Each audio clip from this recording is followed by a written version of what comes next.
My parents gifted my brother $100,000 and called me the failure. I stopped talking to them. 2 years later, my brother drove by my mansion and phoned Dad in shock, screaming, "You need."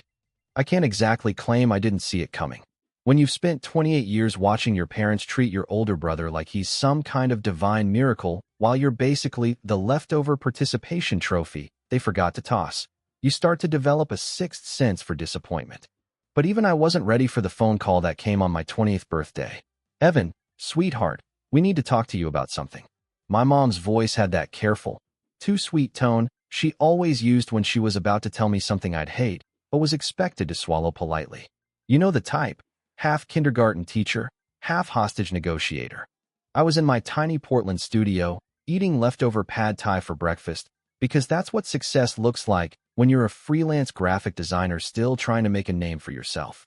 The place was 400 square feet of dashed hopes and IKEA furniture, but at least the radiator mostly cooperated. "What's up, Mom?" I asked, already suspicious. "Well, your father and I have decided to help Mark with a down payment on a house." I waited for the part that involved me. There wasn't one. "Oh, that's great for Mark," I said, though my voice cracked like a teenager's. "We're giving him $100,000, she added. I nearly dropped my phone into the pad thai, which would have been tragic considering that dish represented my next 3 meals. $100,000? "Yes," she said brightly. "We just want to help our children succeed." Our children. Funny how that word suddenly felt singular. "So, just to be clear, you're giving Mark $100,000 for a house, and for me you're giving." Silence. The kind that writes a thesis in disappointment and footnotes it with pity.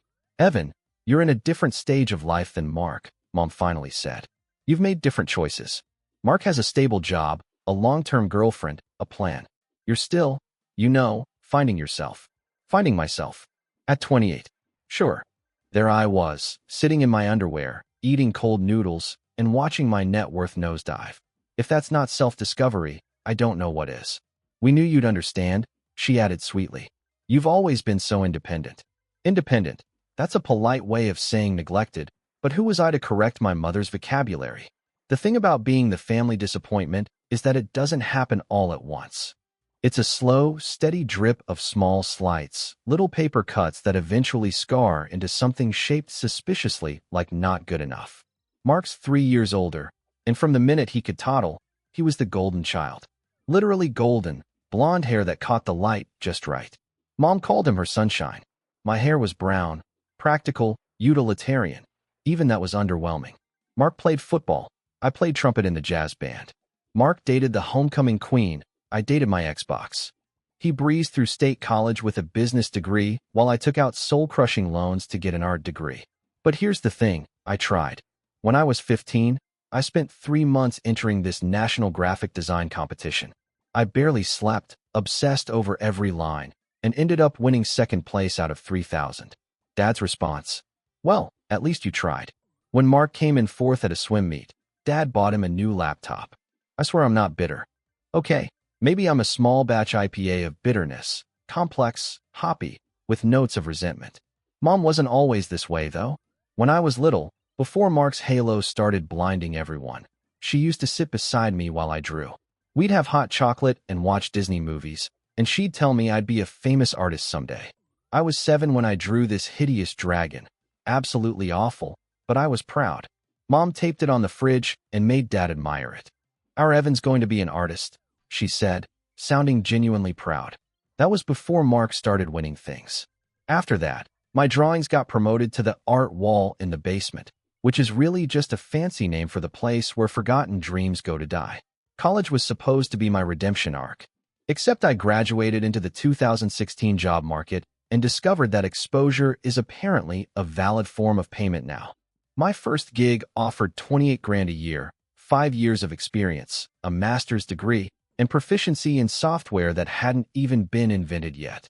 I lasted 8 months before they restructured me, corporate for fired. Freelancing sounded better than unemployed, so that's what I called it at parties. I took every job I could: logos for sketchy crypto startups, flyers for garage bands, Instagram posts for influencers who paid in gratitude. Slowly, painfully, I built a client list. By 28, I wasn't thriving, but I was surviving, which felt like progress. Then Mark announced he was buying a house. It happened at Sunday dinner, our weekly family charade where we pretended everything was fine for 2 hours. Jess and I have been house hunting, Mark said casually as he passed the mashed potatoes.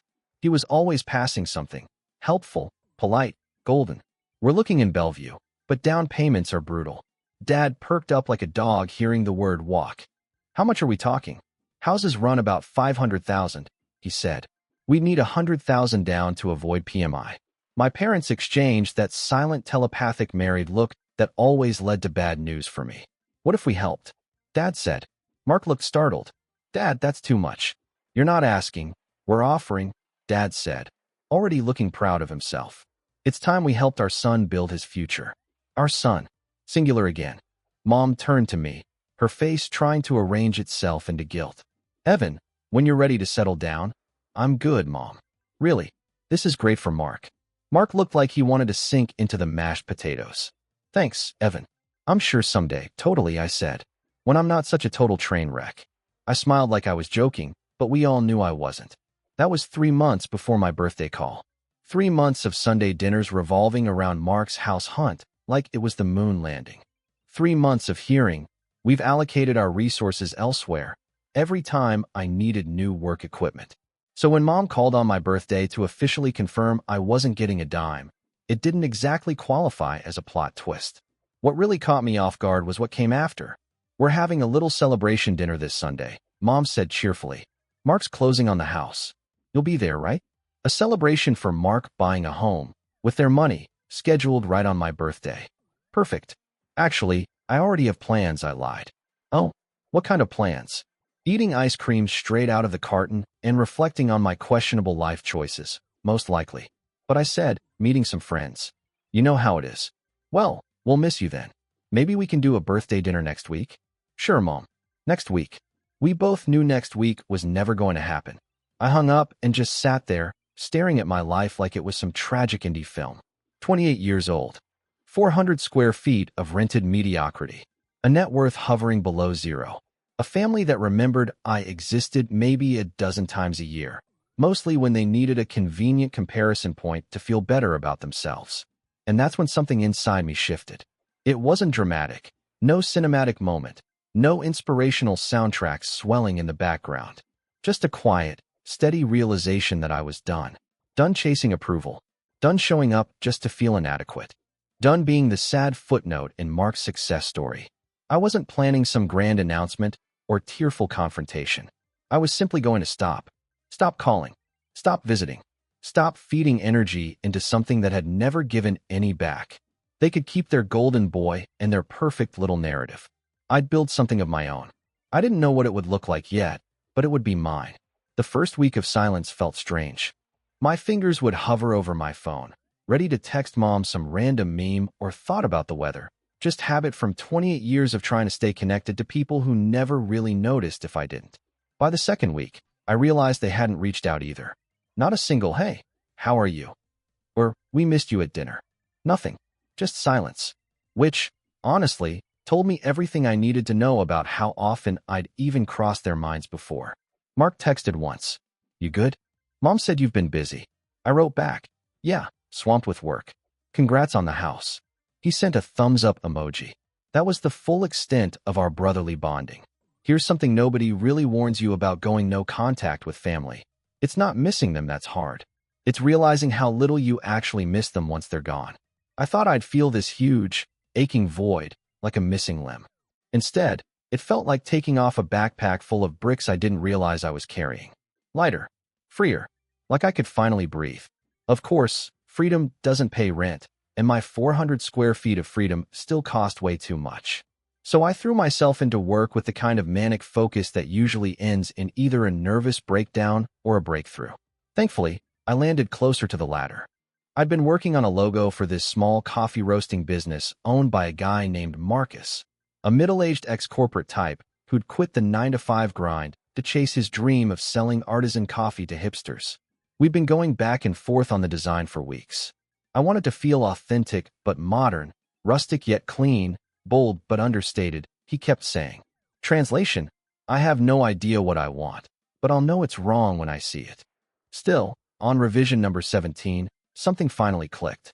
I made this ultra-simple design, just sharp lines and negative space, that somehow captured everything he couldn't put into words. Marcus called me at 11 that night.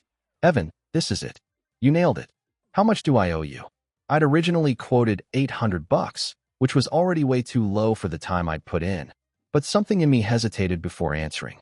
Maybe it was the high of finally creating something that worked, or maybe I was just done underselling myself to anyone, clients, parents, whoever.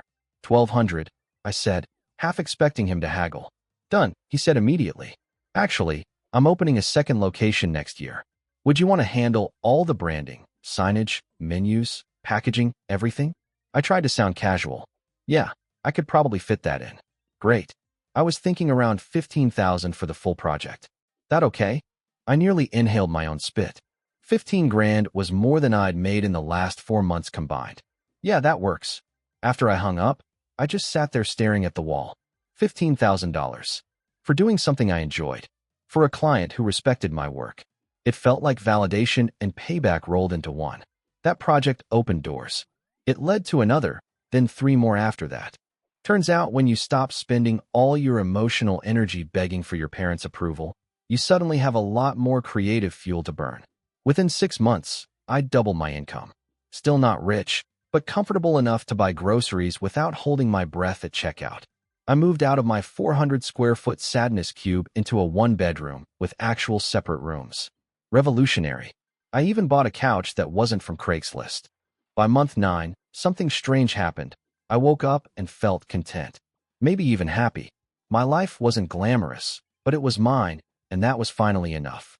I started going to the gym, which sounds like the cliché post-breakup move, except this was a post-family breakup, which somehow made it even more pathetic. Still, it felt good, doing something purely for myself.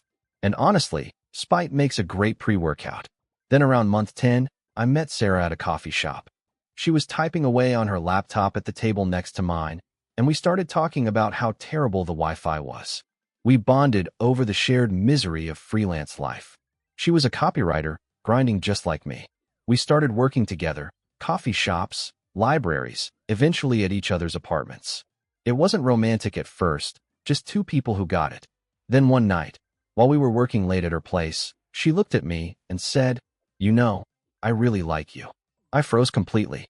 Emotionally underdeveloped, doesn't even begin to cover my relationship resume. Sarah just laughed at how stiff I got and said, "You don't have to say anything. I just wanted you to know." 2 weeks later, we were officially dating. She was sharp and funny and had this calm kind of drive that matched mine. The best part was, she never made it weird when I didn't talk about my family. When I finally told her everything, the $100,000 gift, the birthday phone call, the whole circus, she just shook her head and said, "That's messed up. I'm sorry they did that to you." No excuses, no they meant well, no half-baked therapy talk about love languages. Just simple validation. Honestly, revolutionary. A year after cutting my family out, Sarah and I were sitting at brunch one lazy Sunday, slightly hungover and completely content, when my phone buzzed. It was Mom. I stared at her name like it might explode. "You gonna answer that?" Sarah asked. "I don't know. Do you want to?" That was the real question. Part of me wanted to hear her say she was sorry, that they'd realized how unfair they'd been. But a bigger part of me knew that wasn't coming. I let it ring out and hit voicemail. 5 minutes later, curiosity won. "Evan, sweetheart, it's Mom. We haven't heard from you in so long. Your father and I are worried. Mark's worried too. Please call us back. We miss you. We miss you." After a full year of radio silence. After they'd written a 6-figure check to my brother and handed me a lifetime supply of disappointment, I deleted the message. "What did she say?" Sarah asked. "That they miss me." Do you believe her? I really thought about it. Did I believe my mom missed me? Maybe. The way you miss an old chair after redecorating. Not enough to bring it back inside. Just enough to notice the empty space where it used to sit. "No," I said finally. "I don't think I do." Sarah squeezed my hand. "Then you don't have to call her back." So I didn't. 2 weeks later, Mark called. I picked up out of pure curiosity. "Evan, man, what's going on? Mom and Dad are freaking out. They said you won't call them back." "I've been busy." "For a year?" "Yeah, Mark. For a year." Silence. Then, "Is this about the house thing?" Because I told them they should have helped you too. I said it wasn't fair. That caught me off guard. You did. Of course. You're my brother. But you know how they are. They said you'd understand, that you're independent and didn't need it. So you just let them? What was I supposed to do? Turn down 100 grand? Also fair, which somehow made me even angrier. No, I guess not. Look, just call Mom, okay? She's driving me nuts. She thinks you're mad at them. I am mad at them. Well, I don't know, man. Work it out, or whatever. I've got to go, Jess is calling. But seriously, just call her. He hung up before I could answer. I sat there, phone still in hand, feeling all the familiar emotions. Anger, guilt, inadequacy, the greatest hits of growing up unwanted. The logical part of me knew I had every right to be upset. But the part that had been trained since childhood to prioritize everyone else's comfort started whispering, maybe I was overreacting. Maybe I was the problem. Sarah found me still staring at my phone. Mark, she guessed. I nodded. He said Mom's freaking out. Thinks I should call her back. Do you want to? I don't even know what I want. I just know I'm tired of being the villain for having boundaries. Then don't call, she said. You don't owe them access just because they suddenly decided they want it. She was right, of course. She was always right. But knowing that in your head and feeling it in your gut are two different things. I didn't call. I just kept moving forward, working, creating, growing. I picked up more clients, raised my rates again, and started turning down jobs that didn't excite me. It felt strange, being in a place where I could finally be selective. By month 18, I had saved enough to consider something I'd never thought possible, buying property. Not a house, not yet, but a little piece of land. Something that belonged entirely to me. Something I'd built from nothing, without a cent of family money. Late at night, I'd scroll through listings, imagining trees, space, quiet, and feel that slow, unfamiliar hum of pride. I didn't realize then how much that dream was about to matter, or that my brother would end up driving right past it, pulling over to call our father screaming. But that came later. The discovery itself was pure accident. Sarah and I had decided to take a weekend trip to the Columbia River Gorge, one of those spur-of-the-moment, we need to touch grass kind of things. We'd been together around 6 months by then, in that easy stage where you stop pretending you don't snore and start leaving toothbrushes at each other's places.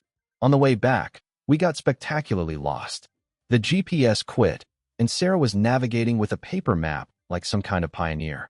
We ended up on this cracked, forgotten road about 40 minutes outside Portland, the kind of place that hadn't seen asphalt since Reagan was president. I think we're lost, Sarah said, which was putting it lightly. We're not lost. We're adventuring, I said, doing my best to sound optimistic even though my phone had no signal and we'd passed the same creepy barn twice. Then we turned a corner, and there it was, 5 acres of wild, overgrown land, with a faded hand-painted for sale sign barely visible through blackberry bushes. A narrow creek ran along the edge, and massive old firs stood scattered like quiet sentinels. The view stretched wide and green and endless, the kind that makes poets unbearable. It was absurdly impractical. The driveway was more of a suggestion than a path. There was no house, no power, no water, just raw, rugged land that would eat money before it ever gave anything back. And yet, staring at it, I felt something deep inside me click into place. I pulled over without even thinking. What are you doing? Sarah asked, half alarmed, half amused. I want to take a look. Evan, we're literally in the middle of nowhere. This is how horror movies start. But I was already out of the car, walking up what might have once been a driveway before nature decided to reclaim it. Up close, the place was even better. It had that deep, living quiet that only exists in forests, the kind that isn't really silent but filled with whispers of birds, the hum of wind through the trees, the sound of a creek somewhere nearby. I stood there for a long time, feeling something I hadn't felt in years, possibility. The number on the for sale sign was faded and half hidden under blackberry vines, but I snapped a photo anyway and told myself I'd call when we had cell service again. When I got back to the car, Sarah gave me that look. You're actually serious about this? Maybe. I don't know. I probably can't afford it. You should call, she said, and I could tell she meant it. So I did, hungover the next morning, still smelling like campfire. The seller's name was Frank, and he sounded like he'd been smoking unfiltered cigarettes since Eisenhower was in office. You interested in the property? He asked. Maybe, I said. How much are you asking? 45,000. I nearly dropped the phone again. Apparently, that was becoming my thing. 45,000. For 5 acres? Yep. It's unbuildable right now. Needs a septic system, a well, and power. But the land's good. Been in my family since the 50s. I'm just too old to do anything with it now. 45,000. Less than half of what my parents gave Mark. I had 32,000 saved. Every dollar I'd scraped together over the last year and a half of working my ass off and not calling my parents. Would you take 30,000? I asked, bracing for laughter. Son, I'm asking 45 because that's what I need. Property taxes and medical bills. Can't go lower. Fair enough, I said, and I meant it. I couldn't blame a 70-something man for trying to stay afloat. Still, when I hung up, disappointment hit hard. 13 grand short. Might as well have been $1 million. But I couldn't stop thinking about it. That land got under my skin. I kept pulling up the photo, imagining what I could build there. Not even a full house. Maybe just a cabin, a studio, a workshop. A place that was completely mine. Sarah caught me scrolling through the photos again one night. You really want this, don't you? She asked. Doesn't matter. I can't afford it. What if I helped? I blinked. What? I've got some savings. Not much, maybe 8,000. We could go in on it together. Sarah, that's your money. You can't just, can I? We've already talked about moving in together. This could be our project, something we actually build together. Literally. I wanted to say yes right away, but the cautious part of me hesitated. What if it doesn't work out? Between us, I mean. She went quiet for a moment, then said, then we handle it like adults. We'll draw up paperwork, make it legal, protect both our investments. But, Evan, you can't keep letting fear stop you from going after something real. You've done that your whole life with your family. She was right, again. When had she gotten so damn good at being right? Okay, I said finally. Let's do it. We called Frank that afternoon and offered 40,000. Everything we could scrape together. He said he'd think about it. The next 3 days were torture. I barely slept, refreshing my email like it was going to summon his answer faster. Then, finally, all right, son, he said. 40,000, but you cover closing costs. Deal. The process took 2 months. Paperwork, inspections, title searches, more paperwork.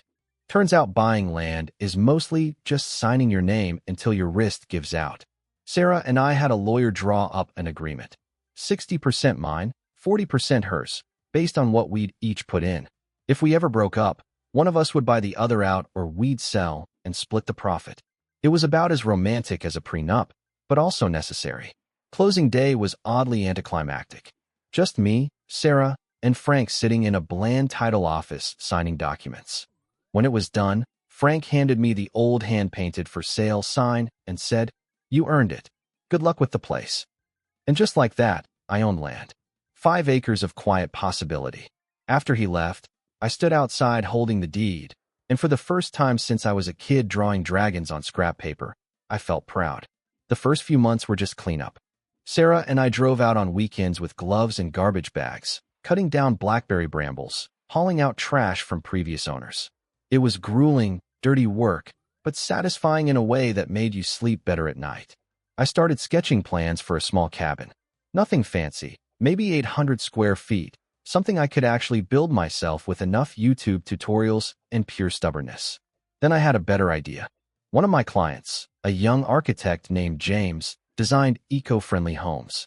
Over coffee one day, I told him about the property, and he lit up like I'd handed him a blueprint for his dream project.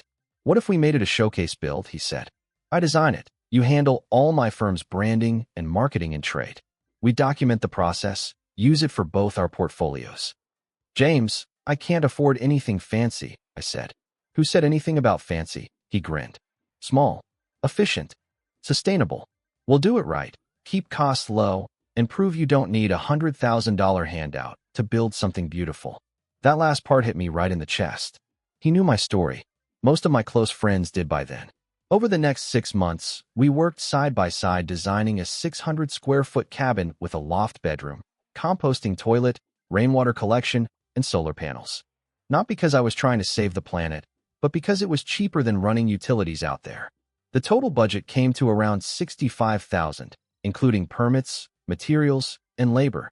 I had about 15,000 saved on top of what I'd put into the land. Sarah added another 10, and the rest came from a small construction loan that made my stomach twist every time I thought about it. We broke ground in spring. I hired a contractor for the foundation and framing, stuff that was definitely beyond my YouTube education. But when the first posts went up, when the shape of a home started to appear against that stretch of sky, I felt something that no paycheck, no approval, no parental nod had ever given me. Proof that I could build something real from nothing. I handled the inside work myself. Nights, weekends, whatever time I could carve out, teaching myself as I went. Sarah helped when she could, mostly painting and finishing touches. My buddy Marcus, the coffee shop owner, showed up a few Saturdays with some of his employees, guys who actually knew what they were doing and were happy to help in exchange for beer and pizza. It was easily the hardest physical work I'd ever done. I lost 15 pounds, built up calluses so thick they could have been armor, and learned that construction is basically 90% problem solving and 10% creative swearing. But slowly, piece by piece, it came together. By fall, 18 months since I'd last spoken to my family, the cabin was finished. Small, simple, completely off-grid, and entirely mine. Well, 60% mine, but still. James took professional photos for his portfolio, and they turned out incredible. The light was perfect, warm gold filtering through the fir trees, the little cabin glowing like something out of an architecture magazine. It didn't look cheap. It looked intentional, like it had always belonged there. I posted one photo on Instagram, just the exterior, with a short caption, "Built this." Proud of it. Within an hour, it had more likes than anything I'd ever shared. By the next day, a local design blog reached out wanting to feature it. Within a week, 3 new clients had emailed me asking for help with their branding, wanting that same vibe. Somewhere in that mix, Mark saw it. He'd been driving back from a hiking trip with friends, took a wrong turn. The same wrong turn Sarah and I had made that day, and wound up on my road. He recognized my car parked out front and pulled over. He walked up the dirt drive, took one look at the cabin, and froze.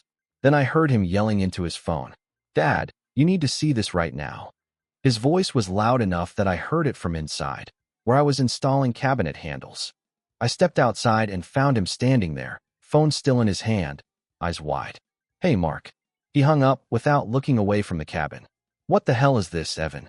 I looked at the place. My 600 square foot rebellion against every judgment and expectation they'd ever thrown at me. "This," I said, "is mine." He stared, still stunned. "You built this? Like, actually built it?" "With help, yeah." "How?" "You were broke. Living in that tiny apartment eating takeout noodles. That was 2 years ago. But Dad gave me 100,000 and you had nothing. How did you?" "Turns out when you stop wasting energy trying to impress people who don't care, you can actually get things done." His face tightened. "That's not fair, isn't it? When's the last time Mom or Dad even asked about my work?" He didn't answer. "I bought this land for 40 grand. Built the cabin for 65. No handouts. Just work." Mark looked shaken. "Evan, I didn't know. I thought. You thought I was still failing? Still the screw-up?" Sarah stepped out onto the porch just then. "Everything okay?" "Sarah, this is my brother, Mark," I said.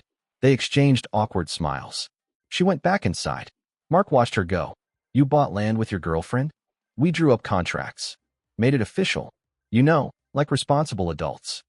He shifted uneasily. "I told them they should have helped you too. But you took it anyway. What was I supposed to do? Turn it down? Maybe think about what was fair for once." He sighed, pulling out his phone. "I'm calling Dad. He needs to see this." "Mark, don't." But he was already dialing. "Dad, you need to come here. Now." 30 minutes later, I heard tires crunching down the gravel road. Dad's truck pulled up, Mom in the passenger seat. She looked confused. He looked unreadable. "Evan, what is this?" Mom asked. "My property," I said. "My cabin." Dad walked toward it, studying everything. The solar panels, the clean lines of the frame, the details. "You built this?" "Yeah." "With what money?" There it was. Not pride, not amazement, just suspicion. "Money I earned," I said. "Saved. Worked for.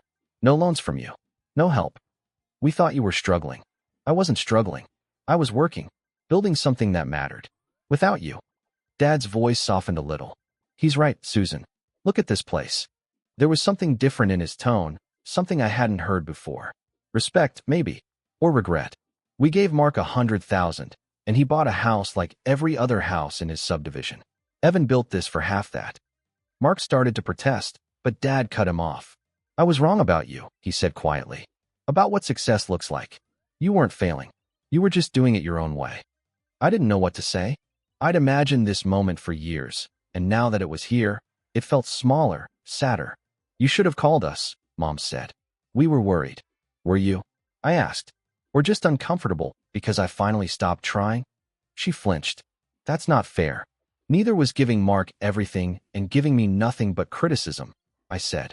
Neither was forgetting my birthday. Neither was acting like I didn't exist. We never, she started, then stopped. Because we both knew they had. I don't need your approval, I said. Or your money. I'm fine. Actually fine. For the first time. So what now? Mark asked quietly. You just cut us off forever? Maybe, I said. Or maybe we figure out what a real relationship looks like. One where I'm not the failure and you're not the favorite. Where we're just people. Dad cleared his throat. Can we see inside? I looked at Sarah through the window. She gave a little nod. Yeah, I said. You can see it. I walked them through the cabin, watching the realization spread across their faces that this wasn't just a structure. It was proof. Proof I'd done it. Proof I was enough.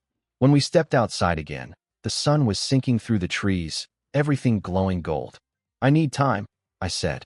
If I let you back in, it'll be different. There'll be boundaries. Respect. No more comparisons. Dad nodded. That's fair. Mom looked like she wanted to argue, but didn't. Mark lingered after they left. I'm sorry, he said. For real. For not seeing it sooner. Thanks, I said, and meant it. Sarah came out, slipped her arm around me. How do you feel? Tired. Relieved. Sad. Proud. All of it. That's fair, she said. You did good today. We sat together on the porch, watching the last light fade behind the trees. My land. My cabin. My life. Built from nothing, despite everything. And for the first time, I didn't feel like I was missing anything.